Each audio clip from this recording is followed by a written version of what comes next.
Bismillahirrahmanirrahim. Assalamualaikum warahmatullahi wabarakatuh. Waalaikumsalam warahmatullahi wabarakatuh. Jumpa lagi dalam rukol kedua ini bersama saya Samsinar, calon guru penggerak angkatan 9. Kali ini kita akan melakukan praktik coaching peningkatan pembelajaran berdiferensiasi, menggali solusi bersama rekan saya ada Ibu Nureni dari guru SD Taing Taing.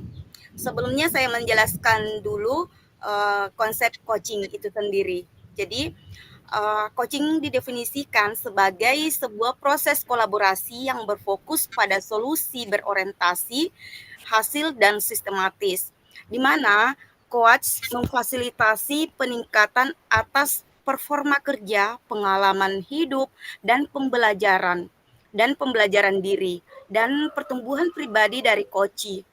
Sedangkan Whitmore mendefinisikan coaching sebagai kunci pembuka potensi seseorang untuk memaksimalkan kinerjanya. Jadi coaching lebih kepada membantu seseorang untuk belajar daripada mengajarinya.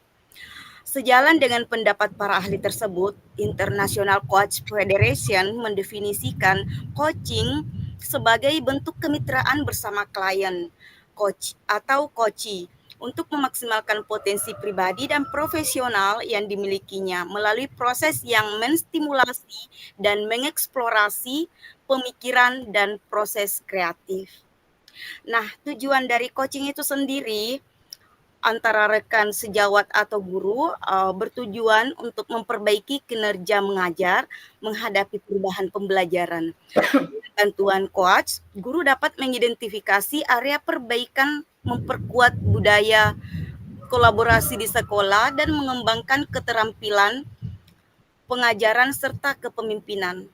Proses coaching juga memungkinkan pertukaran pengalaman untuk pembelajaran kolaboratif yang positif. Kemudian di proses coaching ini kita menggunakan alur Tirta.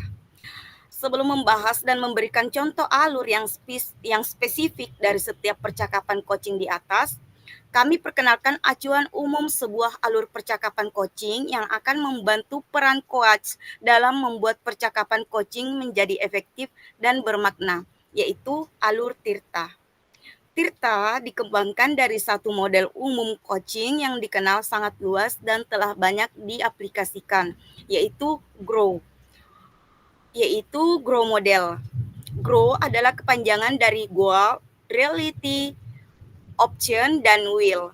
Pada tahap pertama, goal atau tujuan, coach perlu mengetahui apa tujuan yang hendak dicapai oleh coachee dari sesi coaching ini. Yang kedua yaitu reality, hal-hal yang nyata. Proses menggali semua hal-hal yang terjadi pada diri coachee.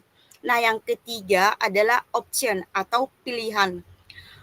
Coach di sini membantu coachee dalam memilah dan memilih hasil pemikiran selama sesi yang nantinya akan dijadikan sebuah rancangan aksi. Kemudian yang terakhir adalah will atau keinginan untuk maju. Nah, komitmen coachee dalam membuat sebuah rencana aksi dan menjalankannya. Baiklah, berikut percakapan saya dengan Ibu Nureni. Assalamualaikum warahmatullahi wabarakatuh. Bagaimana kabarnya, Bu? Waalaikumsalam warahmatullahi wabarakatuh. Alhamdulillah baik, Bu. Iya. Nah, ini Bu, katanya Ibu kan mau ngobrol nih, mau menyampaikan sesuatu. Silakan Bu menyampaikan sesuatunya itu tentang apa? Oh iya, Bu, terima kasih, Bu. Begini, Bu, sebenarnya setelah kita belajar dari beberapa materi kemarin, terutama yang baru saja kita pelajari, yaitu terkait dengan pembelajaran berdiferensiasi, Iya. saya mencoba melakukan variasi yang berbeda-beda. Kemarin saya mencoba melaksanakan pembelajaran berdiferensiasi, tapi hasil pemahaman siswa masih kurang. Selain itu juga, saya juga merasa seperti kadang berjuang sendirian. Kadang guru-guru lain itu di sekolah saya belum tertarik untuk menerapkan pembelajaran berdiferensiasi. Gitu ya, Bu. Topik yang sangat menarik ya, Bu. Eee, kita memiliki waktu antara 15 sampai 20 menit ke depan, Bu, untuk mendiskusikan, topiknya Ibu. Nah, eee, apa yang ingin Ibu capai dari, coaching kali ini atau diskusi kita hari ini?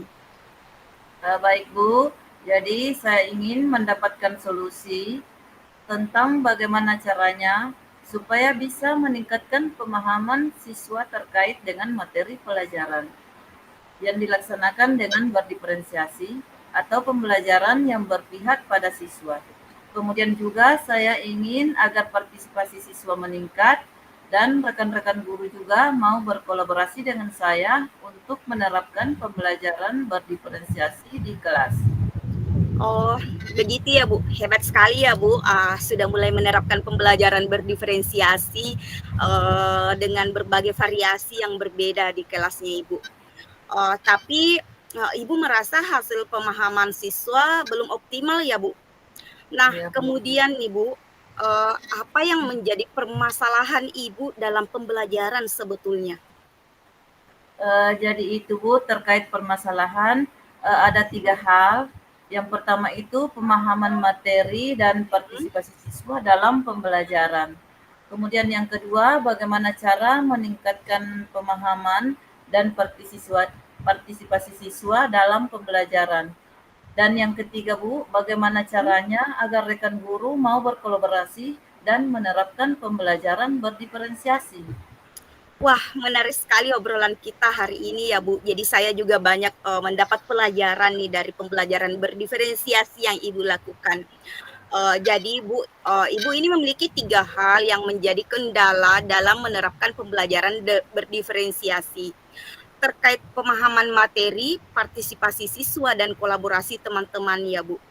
Kalau boleh tahu Bu, apa sih yang ingin Ibu capai di pembelajaran berdiferensiasi ini?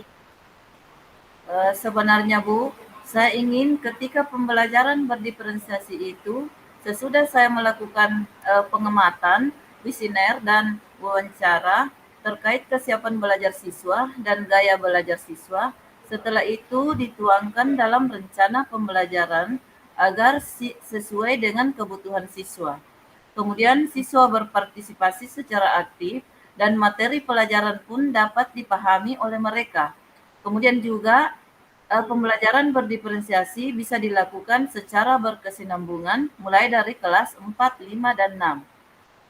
Alhamdulillah ya Bu, saya salut loh sama Ibu, dan mengapresiasi sekali apa yang sudah Ibu lakukan. Nah, kalau saya boleh tahu Bu, langkah atau strategi yang sudah Ibu lakukan supaya kualitas pembelajaran berdiferensiasinya Ibu ini semakin bagus dan, dapat diterapkan di semua tingkatan, apa kira-kira Bu? Di sini Bu, saya sudah mengelompokkan siswa Mhm, berdasarkan gaya belajar mereka. Kemudian saya juga membuat LKPD berdasarkan tingkat pemahaman siswa terhadap materi. Dan mhm. selain itu, saya juga sudah mendiskusikan hal ini dengan komunitas belajar yang ada di sekolah. Wah, mantap sekali ya, Bu, langkah yang sudah Ibu ambil itu sudah, luar biasa. Jadi, alhamdulillah ya, Bu, kalau tidak keberatan, apakah Ibu pernah mendapat, dukungan atau motivasi untuk menerapkan pembelajaran berdiferensiasi ini? Lalu dukungan seperti apa yang Ibu sudah dapatkan untuk, lebih menambah semangat dalam menerapkan pembelajaran berdiferensiasi ini? Ya, alhamdulillah Bu, saya sudah berkonsultasi dengan kepala sekolah, Mhm. teman-teman guru yang ada di sekolah. Mmm, bagus, Bu, Ibu sudah melangkah mendekati sempurna, luar biasa, Bu. Terkait dengan dukungan yang Ibu dapatkan, bagaimana kolaborasi Ibu dengan rekan-rekan guru supaya pembelajaran berdiferensiasi ini bisa berjalan dengan baik? Kami di sini Bu mengalami sedikit kendala Bu, Mhm, karena rekan-rekan yang diajak kolaborasi itu tidak optimal. Kami mmm, mencoba juga mengajak rekan yang mengajar di kelas 5 untuk mhm. bergabung dalam pembelajaran berdiferensiasi. Kami berharap ada kesinambungan dari kelas 4 ke kelas 5 dan kelas 6. dan anak-anak juga lebih senang dalam mengikuti pembelajaran. Ya, Bu. Terkait dengan langkah Ibu dalam berkolaborasi dengan rekan mengajar di kelas 4, di kelas 5, dan di kelas 6, harapan Ibu ke depannya seperti apa kira-kira? Eh, di sini Bu, saya berharap bisa terus berkolaborasi dengan rekan sejawat untuk meningkatkan dan melaksanakan pembelajaran berdiferensiasi. Semoga dengan waktu, pemahaman yang saya sampaikan kepada rekan dan peserta didik semakin meningkat sehingga mereka lebih senang mengikuti pembelajaran yang saya rancang. Hmm, Kalau antara grade 1 sampai 10, Bu, kira-kira ada di grade berapa rekan sejawat Ibu ini? Dan bisa dinaikkan sampai grade berapa kira-kira? Mungkin Bu, untuk grade-nya itu mungkin hanya sampai di grade 5 Bu. Karena Hmm, ada beberapa guru yang sudah senior itu sepertinya mereka memiliki kendala dalam menerapkan pembelajaran berdiferensiasi. Mengingat pembelajaran ini membutuhkan banyak persiapan dan IT juga. Tapi saya yakin untuk keseluruhan bisa ditingkatkan sampai ke level 7. Karena meskipun sudah senior, kalau persiapan bisa dihandle oleh guru yang masih muda dalam setiap tugas di kelas, mungkin mereka oke-oke saja. Wah, ternyata Ibu juga sangat pandai menganalisis ya, Bu, terkait grade guru-guru di sekolah Ibu. Apakah ada hal yang akan Ibu lakukan dalam waktu dekat ini untuk memperkuat kolaborasi Ibu dengan rekan sejawat Ibu? Rencananya sih Bu, setelah pekan asesmen akhir ini, Hmm. ada waktu seminggu sambil remedial dan mengolah nilai, saya akan berdiskusi dengan rekan sejawat untuk membicarakan pembelajaran berdiferensiasi. Wah, alhamdulillah ya Bu. Saya sangat bahagia mendengarnya karena Ibu sudah menemukan solusi untuk permasalahan yang Ibu hadapi. Kemudian saya ingin bertanya Bu terkait siapa yang bertanggung jawab dan terlibat secara langsung dalam acara diskusi yang akan Ibu laksanakan dekat ini, minggu ini. Mungkin saya Bu, sebagai penanggung jawab kegiatan, karena saya yang menginisiasi terlaksananya acara tersebut. Ya. Kemudian saya juga mengikutkan guru kelas 4, 5, dan 6. Adapun guru kelas rendah jika ingin bergabung juga dipersilahkan. Hmm, ya Bu. Bagaimana cara Ibu memastikan bahwa kegiatan ini benar-benar akan terlaksana dan segala hasil diskusi yang Ibu lakukan terkait pembelajaran berdiferensiasi ini akan dapat terimplementasi dengan baik di kelas? Di sini Bu, saya akan mulai berdiskusi dengan rekan saya dan guru-guru lain yang ada di sekolah. Kemudian saya juga akan mencari ruangan yang nyaman dan memastikan waktu yang benar-benar senggang dan lapang untuk kita mendiskusikan tentang pembelajaran berdiferensiasi ini. Hmm. Alhamdulillah, kebetulan Bu, karena kita dibatasi oleh waktu, ini obrolan yang sangat menarik dan membuat saya memahami banyak hal tentang pembelajaran berdiferensiasi juga. Saya sangat senang hari ini bisa ngobrol santai dengan Ibu. Jadi Ibu juga bisa menemukan sekarang solusi dan langkah yang tepat untuk mengatasi permasalahan yang Iya, sedang Ibu hadapi. Terima kasih ya Bu atas ngobrol-ngobrolnya hari ini. Saya tunggu kembali di pertemuan selanjutnya. iya Bu, alhamdulillah. Terima kasih juga atas waktunya Bu, luar biasa Ibu. Mudah-mudahan dengan percakapan ini Ibu juga semakin senang dan sukses selalu. Assalamualaikum warahmatullahi wabarakatuh. Sama-sama Bu, sampai ketemu kembali di lain waktu. Waalaikumsalam warahmatullahi wabarakatuh. Assalamualaikum Iya warahmatullahi dulu, wabarakatuh. kasih dulu ya. Berjumpa kembali dengan saya, Nuraini, guru penggerak angkatan 9 dari SD Impres Tenteng, Kabupaten Goa. Kali ini saya tidak sendiri tetapi ditemani oleh Ibu Samsinar. Beliau adalah guru bahasa Indonesia di SMA Negeri 6 Goa. Assalamualaikum Bu, bagaimana kabar hari ini? Waalaikumsalam warahmatullahi wabarakatuh. Alhamdulillah kabar sangat baik, Bunda. Alhamdulillah Bu, hari ini kita adakan percakapan pra-observasi. Sebelum nanti saya akan amati jalannya proses pembelajaran yang Ibu lakukan di kelas. Atau sebelum saya melakukan proses supervisi di kelas. Adapun tujuan dilakukannya supervisi adalah untuk mengetahui dan juga mengevaluasi jalannya proses pembelajaran yang Ibu lakukan dan kenapa hari ini kita melakukan percakapan pra-observasi sebagai persiapan awal sebelum nanti Ibu melakukan kegiatan pembelajaran dan lebih siap lagi atau lebih percaya diri sehingga memberikan pembelajaran yang terbaik bagi murid Ibu ya. Ya. Uh, ada beberapa pertanyaan Bu yang akan saya sampaikan kepada Ibu. Yang pertama itu berkaitan dengan tujuan pembelajaran. Kira-kira apa tujuan pembelajaran yang Ibu ingin capai? Terima kasih banyak atas pertanyaannya, Bu. Jadi berdasarkan rancangan pembelajaran yang saya tuliskan di sini, ada 3 yang akan saya capai, yang ingin saya capai. Yang pertama itu peserta didik mampu menyampaikan pendapat sesuai dengan tingkat berpikir dan konteksnya. Kemudian yang kedua itu peserta didik mampu membuat kesepakatan kelas yang sederhana. Dan peserta didik mampu berkolaborasi dengan temannya. Oh, nah begitu ya Bu. Iya. Bagaimana dengan area pengembangan yang Ibu ingin capai atau yang ingin Ibu tingkatkan? Iya, jadi Bu, dalam melakukan observasi baik untuk area pengembangannya mungkin saya menggunakan dua cara, yaitu ada di pengetahuan dan juga di keterampilan. Jadi yang pertama itu di pengetahuan, siswa menyampaikan pendapatnya sesuai dengan tingkat berpikir mereka dan konteksnya. Kemudian yang kedua itu di area keterampilannya, yaitu siswa membuat kesepakatan kelas yang sederhana. Oh, begitu ya, Bu. Jadi laporan hasil observasi adalah bagian aspek pengetahuan dan juga aspek keterampilan pada siswanya, Ibu. Betul sekali, Nah, Bu. bagaimana saya ingin mendengar Ibu bagaimana rancangan pembelajaran yang ingin Ibu terapkan di kelas. Mungkin dari segi pembelajarannya, model pembelajarannya, atau dari metode pembelajarannya.